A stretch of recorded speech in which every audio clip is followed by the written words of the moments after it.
ઓળંગી નામ જતા હોય, કાયમી માટેનો એનો રૂટ છે. બાઇકમાં હોય તો દર્શન થાય, અત્યારે તો નહીં, પણ વહેલી સવારે અને રાતે.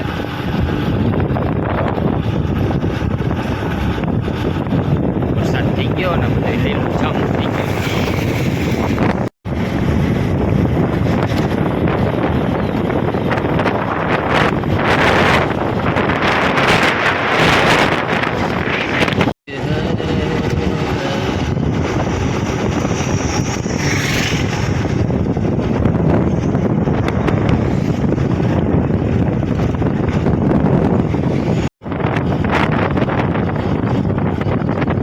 અત્યારે વાતાવરણ જો વરસાદે નહીં, તડકોય નહીં, એવું વાદળછાયું વાતાવરણ છે. અને આપણે જઈએ છીએ અત્યારે મહાદેવના દર્શન કરવા.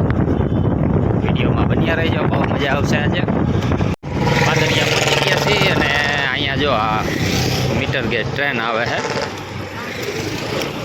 તો એનો પણ આપણે એક દિવસ યાત્રા કરી અને લાભ લેશું.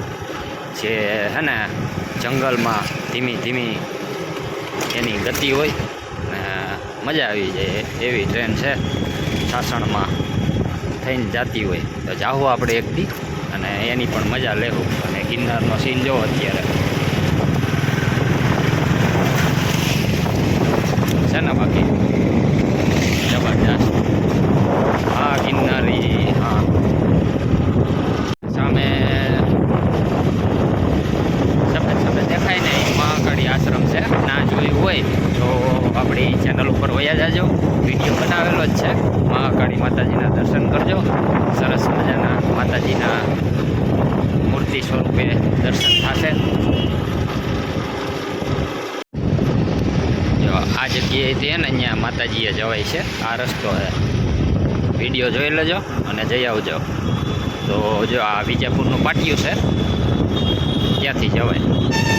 આ બાજુ છે ને નર્સરીઓ જ એટલી આવેલી છે, એટલે તમારે કાંઈ પણ ફૂલ છોડ લેવા હોય ને તો આ બાજુ નર્સરીઓ જ એટલી આવેલી છે.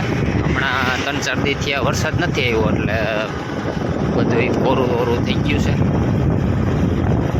અને બધું લીલું છમ થઈ ગયું છે વરસાદનું.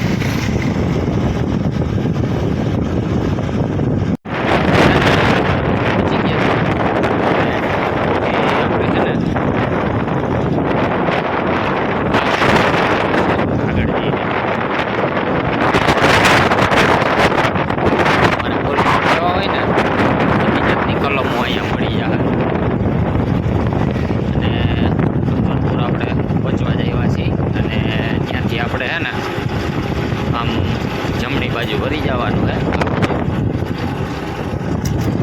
જો આ ડુંગરપુર છે.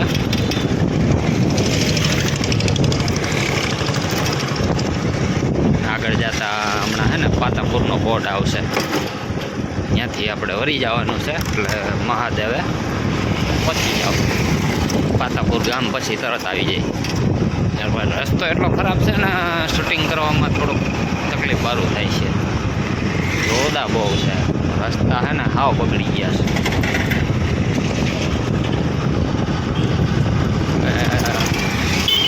આવા કંઈક રસ્તા ડુંગરપુરના જો હજી આવા પાણા આવે.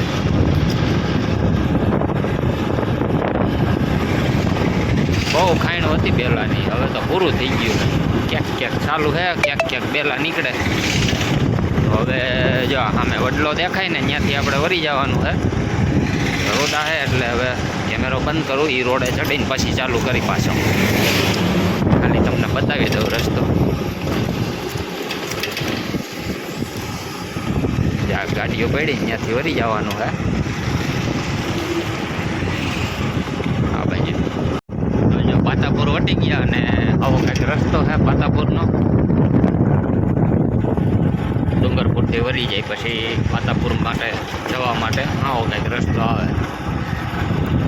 આથમણી સાઈડ વાદળ જો અત્યારે જાણે આકાશમાં રૂ પાથરું હોય એવું લાગે.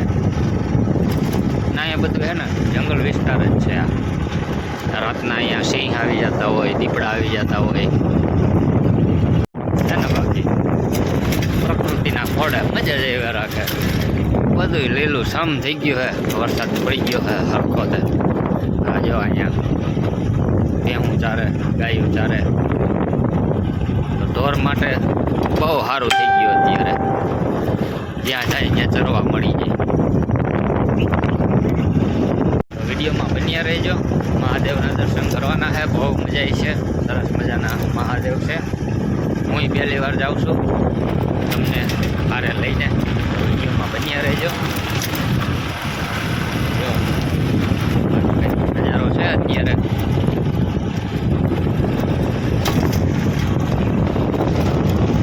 અત્યારે ગામડામાં તો જો રસ્તાની હાલત સાવ ખરાબ છે. ચોમાસું આવે અને રસ્તા છે ને સાવ બગડી જાય.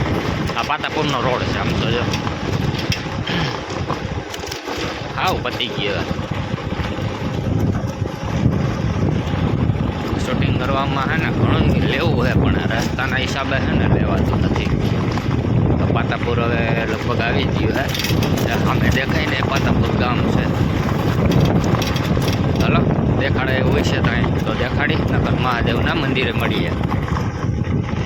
ફાઇનલી જો આપણે આ પાતાપુર ગામમાં પહોંચી ગયા છીએ. આ ગામ છે અને ગામમાં આવતા જ આવો એન્ટ્રી દ્વાર છે અને સામે દેખાય એ મહાદેવનું મંદિર છે. તો ચાલો દર્શન કરીએ.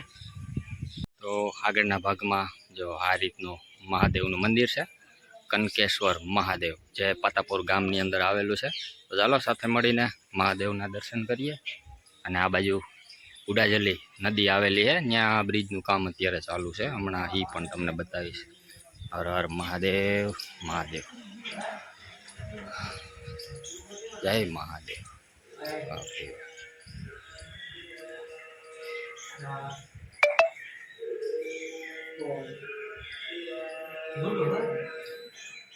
આ બાજુ ગણપતિ દાદા, આ બાજુ હનુમાન દાદા. વાહ ભાઈ વાહ.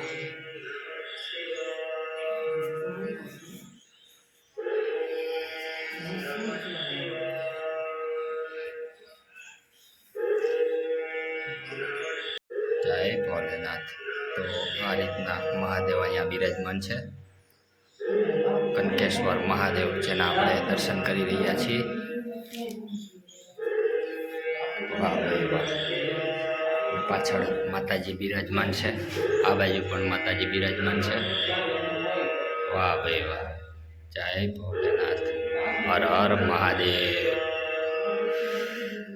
જય ભોલેનાથ. દર્શન કરજો અને ધન્ય બનજો. મિત્રો પાછળ દેખાય ને એ મહાદેવના આપણે દર્શન કર્યા. અને આ બાજુ જો પાછળ છે ને ગુડાજલી નદી આવેલી છે, અહીંયા સિંચાઈ યોજના પણ ચાલુ છે. અને અત્યારે બ્રિજ બને છે, આપણે એ રસ્તેથી આગળ જવાનું છે, એ પણ તમને બતાવું. જો પાછળ દેખાય ને એ બ્રિજનું કામ અત્યારે ચાલુ છે. એક ગામથી બીજા ગામને આગળ જાય ને એટલે અણાથા ગામ આવે છે, ત્યાં પણ ફૂલનાથ મહાદેવ બિરાજમાન છે. તેના પણ આપણે દર્શન કરવાના છે. તો એ વિડીયો જો તમારે જોવો હોય તો એક બે દી રાહ જોજો, ત્યાંનો વિડીયો પણ આવી જાય. તેના પણ દર્શન કરાવી મહાદેવના. અને પાછળ જો ડેમ જરાક દેખાય છે, હમણાં હું તમને હે ને ત્યાં નદીમાં જઈને ડેમ બતાવું. મસ્ત મજાની ચદ્દર પડે છે, તો એ દ્રશ્ય પણ તમને બતાવું. જો અમે દેખાય ને અહીંયા ડેમ છે, ઉડાજલી સિંચાઈ યોજના. ચાલો નદીમાં જઈને તમને દ્રશ્ય બતાવું. ત્યારે જો મંદિરમાં પણ આ બ્લોક ફિટ કરવાના હોય એવું લાગે છે. બ્લોકના ઢગલા પીડા છે. સામે આપણા મિત્ર ઊભા છે, ગાડી પીડી છે, અને આવું કંઈક મંદિરનું પટાંગણ છે. તો ચાલો સિંચાઈ યોજના જોઈએ, ડેમ જોઈએ. મસ્તીનો ડેમ છે. તો જો નદીમાં આવી રીતે ઉતરવાનું છે ને સામે કાંઠે જવાનું છે ને આ બ્રિજનું કામ ચાલુ છે. ઓહો, પાણીમાંથી ગાડી કાઢવી છે એટલે અશ્વિનભાઈ ચેક કરવા જાય છે. અશ્વિનભાઈ હરખું ચેક કરજો, ગાડી નીકળી જાય એમ લહરી જાય એવું છે. તો કાઢવી છે કે ફરીને જવું છે? તો જો અત્યારે અહીંયા બ્રિજનું કામ ચાલુ છે, એટલું કામ થયું છે. આ ગુડાજલી નદી છે અને ડેમ જો તમને બતાવું હમણાં, રમેશભાઈ પાણીમાં ઉતરી ગયા છે, ચેક કરવા જાય છે કેટલું ઊંડું છે ને કેટલું ચીકણું છે, ગાડી નીકળે એમ છે કે નહીં. આપણે ગાડી અહીં રાખી દીધી છે અને જો સામે દેખાય ને ત્યાં આપણે મહાદેવના દર્શન કર્યા હતા. અને આવી કંઈક આ નદી છે અને જો સામે દેખાય ને એ ડેમ છે, આ ગુડાજલીનો ચદ્દરવાળો ડેમ છે. ત્યાં ઘણા લોકો જો નાહી છે.